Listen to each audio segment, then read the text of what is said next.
Let's move on. Now, the 9 a.m. theme this morning is capital goods, because the big question on the market's mind is that after the compression that we've seen in central government capex in the first half of the year, it's actually down by about 15%. Will the second half of the year see a recovery? And if yes, what's the outlook on capital goods stocks and some of these capex plays? Harshit Kapadia, who's the analyst and vice president, industrials, defense, railway, consumer electricals, consumer, durables, I think even electronics. He tracks the entire spectrum at Elara. He's with us now. Harshit, thanks so much for being with us.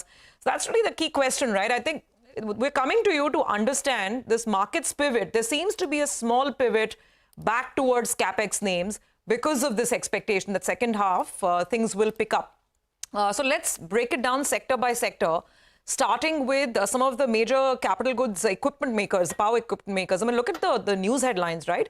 The HVDC orders yesterday, Hitachi and BHEL, Power Grid itself is getting more orders. They announced some wins in Rajasthan as well. So the power space itself is really geared up. Then there's, of course, everything that's happening in renewables. Today's NTPC renewables listing. So you tell us, if someone wants to play capex, what opportunities does the power space and the related capital goods equipment space have? Good morning. So you're bang on with the thought that yes, capex cycle is expected to improve on the second half. Power T&D is the major theme that one can play within this particular space because the power generation, both on thermal as well as renewable, is on a very strong path. And with HVDC order, one has already come out. There are two such orders which are in tendering stage, which are expected to show results in next quarter. So the pipeline is extremely strong there, and even we are sensing the other projects are also on a strong path as far as transmission capex is concerned, and even the state discom capex is also seen is also seen on a rise with elections now being off and most of the government duties which are back to them, and we are sensing the tendering activities also to pick up for some of these specific names. What to play would be one topic is Siemens. If you want to play on a large cap theme, this will be followed by Case International, especially on the power T&D theme, because they have been bagging a lot of orders as far as Case is concerned, followed by KEI Industries, because everywhere you go, manufacturing, data center or power, cables are something which is required. So that begins our specific pick on the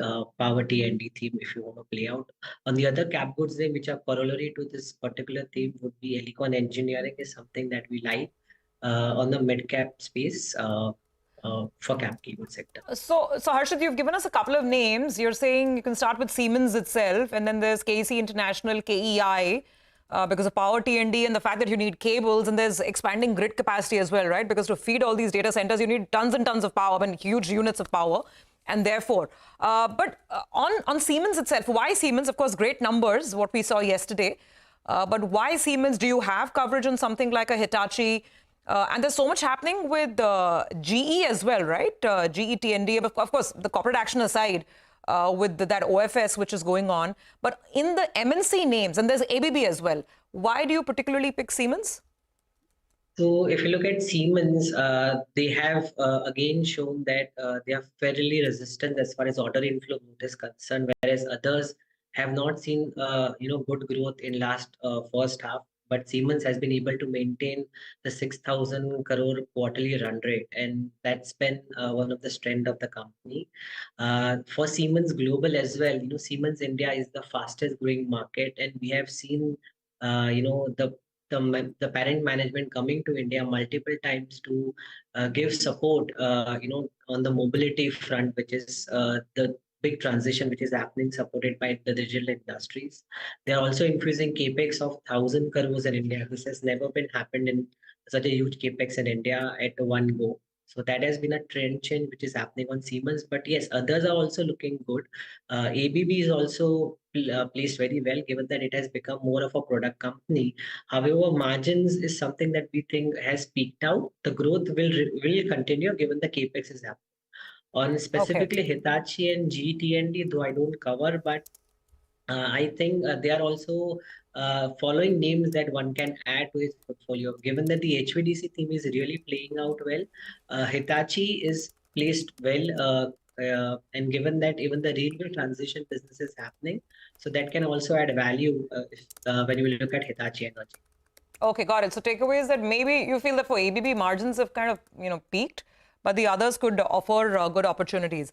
So that's on the power and power equipment side of it. Very quickly, because you cover defense and railways as well. Again, there's interest coming back to this side of the market. Yesterday, your peers at JP Morgan wrote a note. They think that stocks are now offering value after a 25 to 40% correction. Would you pick anything else in PSUs on railways as well? When we saw the new order announcements, the new approvals after the cabinet, I think 9,000 crores or something. So again, between railways and defense, what's better, and stocks that you like? One thing that we are sensing as far as ordering trend is concerned, we are sensing railway is going to see a faster and a quicker pickup in trends. We are sensing that locomotive tender is going to be out in some time. Even an additional Vande Bharat tender is going to be out. So railway is looking to revive at a faster pace, whereas defense probably may see in Q4 the trends of order inflow coming out. Having said this, defense is something that we see on a continuous basis. The capex is going to be rising, and with indigenization theme, the PSUs are the first companies who will get the benefit out of it. And within that space, given the company which has an order book, though they have not executed well till date, but now we are sensing that from second half, given the exports is on the rise, given some of the execution has picked up, and some issues which they were facing has been largely resolved. Bharat Dynamics remains to be our top pick within the defense space, followed by Bharat Electronics and then Hindustan Aeronautics. But Hindustan Aeronautics would be a little bit longer term play. For next year, we are sensing the order inflow opportunity for HAL would be more than 1 lakh crore if things plays out well. That's how we look at defense. And within railways, rights is something that we really like, though the margins will remain to be a challenging thing, but growth is going to come back as they are sitting on a very strong order book of close to 15,000 crores, largely on the export side of the business. So that is going to help rights make up the execution foray from FY26 onwards. Got it. Got it. All right, Harshit, thanks very much. So you're sticking to some of your old favorites, HAL, BEL, and Bharat Dynamics as well on the defense side. And Siemens is a topic in terms of the MNC capital goods plays. So some thoughts coming in from Elara. Thanks very much for that.